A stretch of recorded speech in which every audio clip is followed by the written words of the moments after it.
When the American West was still wild, they were its master.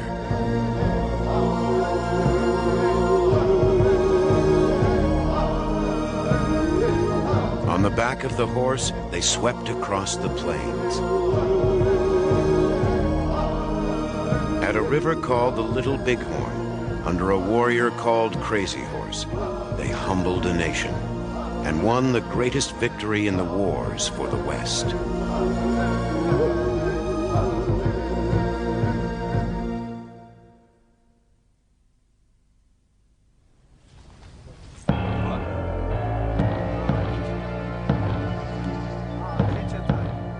On a spring morning in 1870, a Sioux warrior speaks of the wolf that stalks his sleep.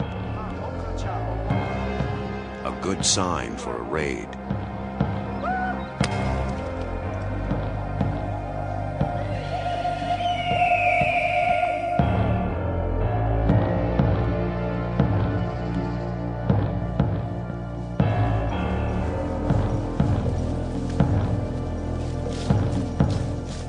Scouts have spotted a herd of ponies one day's walk from the village. They belong to a war party of their bitter enemy, the Crow. On the wide open plains, power rides with the horse and the tribe that owns the most.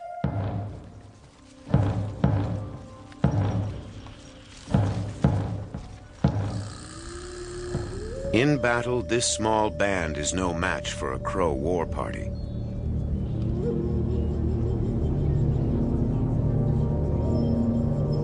Today, their weapons will not be axe or arrow, but the buffalo hide rope and stealth.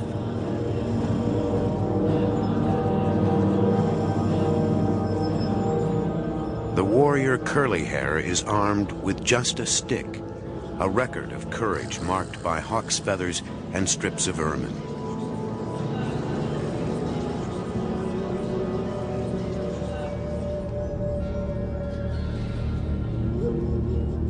This day he hopes to capture more than horses.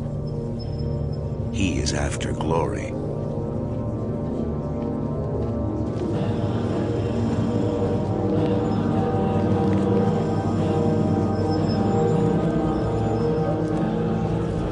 The Crow are caught off guard, and Curly Hair seizes the best horse.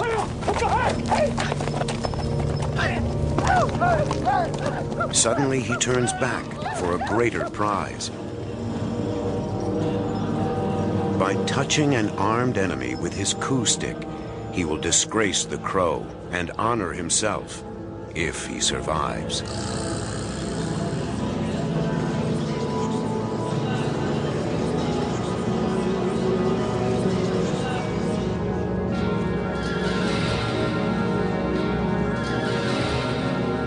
He has risked death and humbled his foe.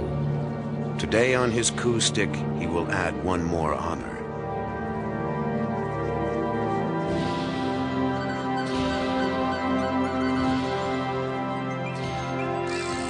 About 30 years earlier, the youngest Sioux warrior came into his tribe. Like every child, he was given a sacred pouch to protect him. Inside, a piece of his umbilical cord.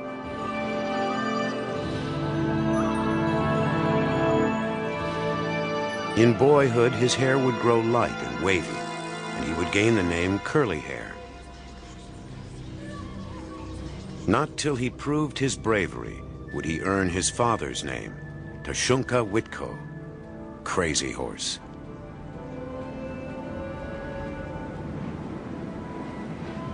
The tribe of Curly Hair was called the LAKOTA, one of 3 large tribes that made up the great nation of the Sioux.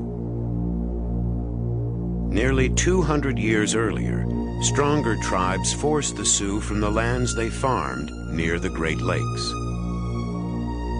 With only dogs as pack animals, the Sioux moved west, toward the flat land where great horned beasts were fabled to roam. When they reached these great plains, the Sioux found that the fables were true.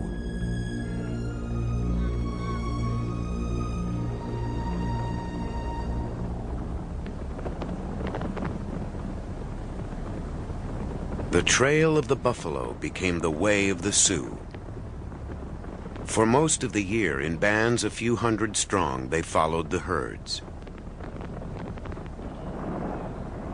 Their way of life now depended on the buffalo, and that other great animal of the plains, the horse.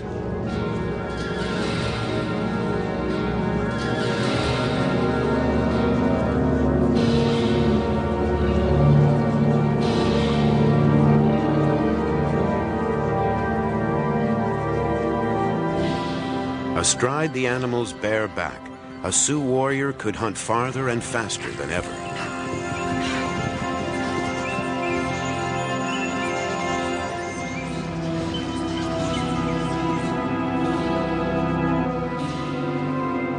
At an early age, Curly Hair learned to shoot with iron-tipped arrows. Everything else was trial and error.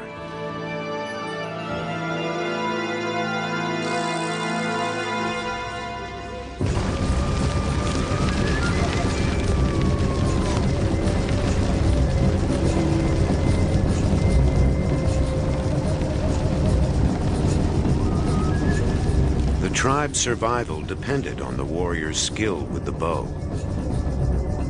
Silent and quick and deadly at 100 yards.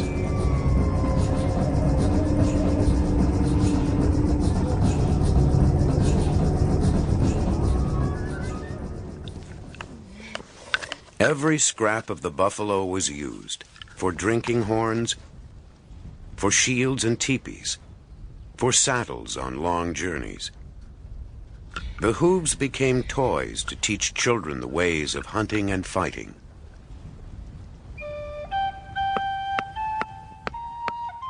The hides were dried for robes, scraped for rawhide, tanned for shirts and moccasins. No war party would set out without several pair for each man. A time of making moccasins meant a time for war. The sinews of the buffalo stitched their moccasins and strung their bows. The bows brought down the buffalo. The cycle began anew.